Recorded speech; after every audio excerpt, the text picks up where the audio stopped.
Hello guys, good day sa inyo lahat guys.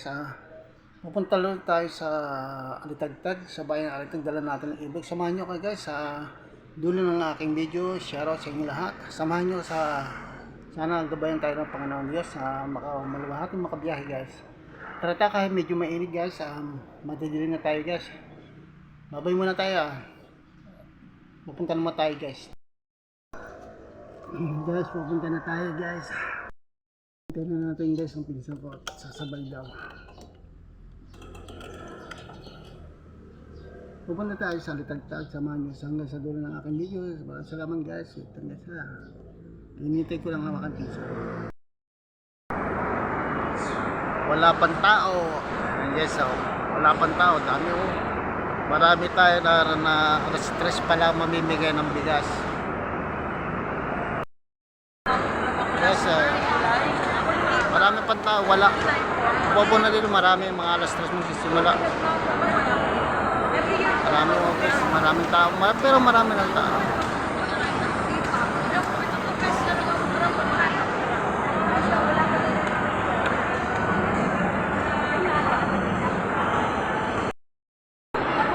Guys, dito naperma kami dito.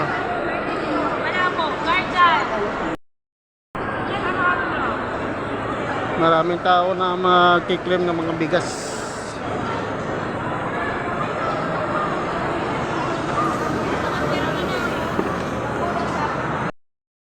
Nico Mongos. Siya po magpapaliwanag pa po ng iba pang mga detalye. Ano po? So, muli po, maraming salamat po sa pagparili.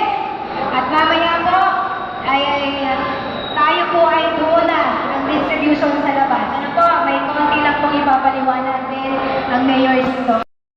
Malabo ng camera. Ang ating pong punong barangay ng San Jose, si Cap Emil. Okay. So, pasensya ho kayo at medyo pagigising lang yata ang aking asawa. Sa buong Batangas po, uuwi sa inyo. Medyo siguro baka isang linggong may isaing. At bago ako magpatuloy, nais ko hong tawagin ang atin ng isang lagi po natin ibinabalik sa mga mamamayan ng Alitagtag. Lagi po tayong sama-sama at tulong-tulong para po sa bayan ng Alitagtag, para po sa lalong pag-unlad ng ating bayan. Muli po, isang mapagpalang hapon. Mabuhay po kayo lahat. Salamat po. Okay, thank you, Mr. Piro. At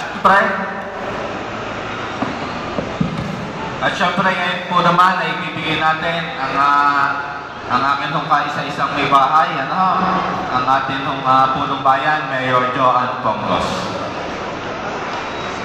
Magandang hapon po sa inyong lahat. Magandang hapon naman. Parang mahina po. Magandang hapon po. Good. Magandang hapon po. Magandang hapon. Yun, nalakas na. Kumusta po kayo?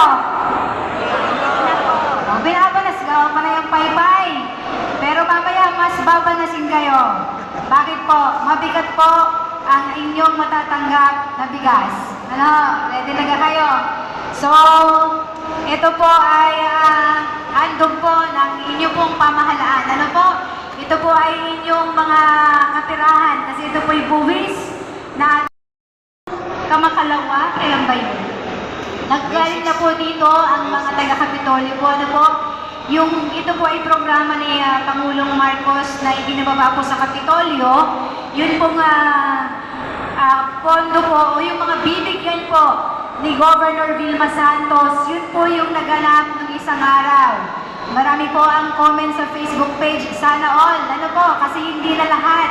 Kasi ang nabigyan po ay ang mga barangay functionaries, ang mga BNS po, BHW, ang ilan pong mga kanon, at saka po yung ating pong farmers at mangingisda. Kaya marami po ang nagsabi, sana all. Huwag po kayong mag-alala, ang ating pong lokal na pamahalaan. Nagkaroon din po tayo ng NGSF. Yun po ay mabibigyan po natin ang halos lahat po ng household dito sa ating pong bayan. Ano po, yung 6,500 na household, magkakaroon din po kayo ng tig sa 10 kilong bigas. So yan po ay, bukod pa po yan yung sa LPWD po, meron na po kayo 25 kilos. Pero nabidding na po at paparating na po, i-deliver na po sa ating bayan next week. So i-arrange lang po natin sa mga punong barangay para po maibaba. Kami na po ang pupunta sa barangay para hindi na po kayo maraming pupunta dito sa ating munisipyo. Ano po?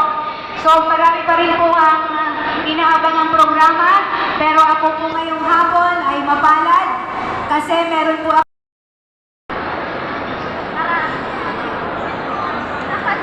Sobrang dami ng tao. 400 person na mabibigyan. Apat na lang katao mabibigyan. Thank you, 2050. Ubus yan.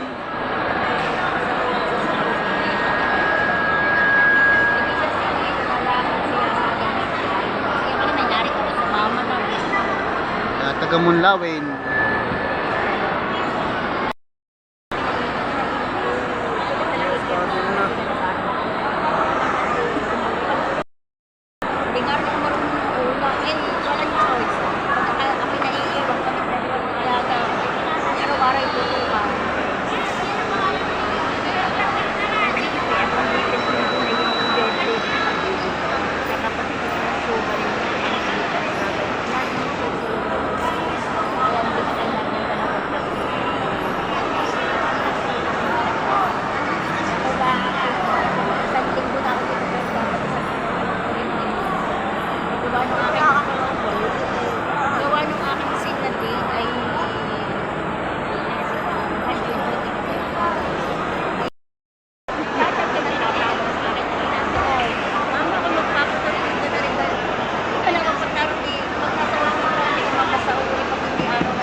Sa PWD at dun po sa malnourished children natin. Ano ha?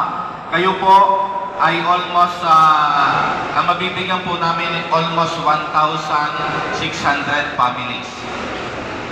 Yan po. Kahit po kayo magpunta ng Cuenca, punta kayo sa Santa Teresita o ano pang bayan dito sa atin sa Batangas, kalitagtag lamang po ang nagbibigay ng 25 kilos.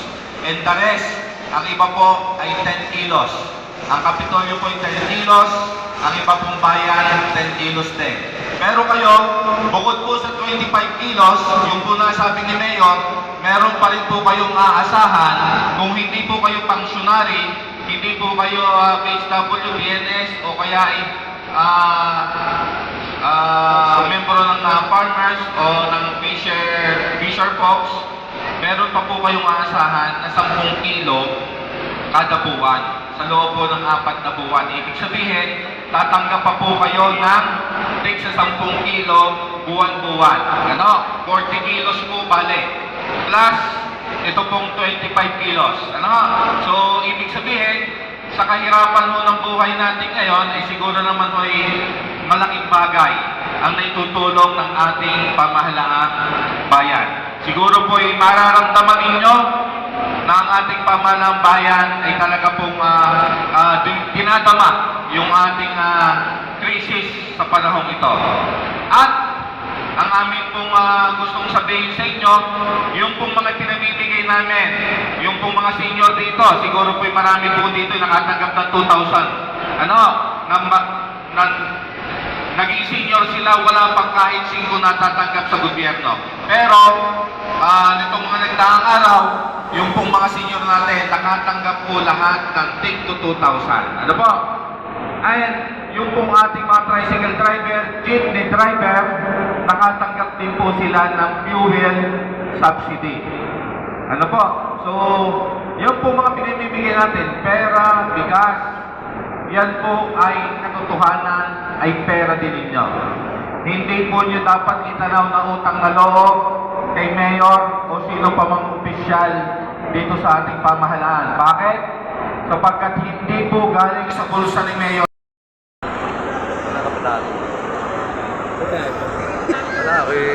mga political vlogger. Bay, sayang din. Bay, ba, sayang din. Kaysa gagartihin.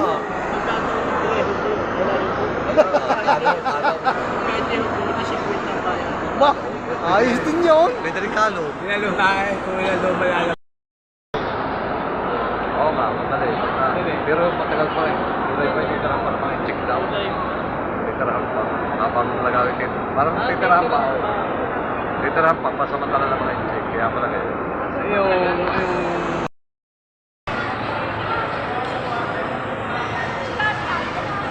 Nagre-release na ng bigas. Ang mulawin daw, dahil huli, may tigdi 5 kilong baboy kay Preserdo na.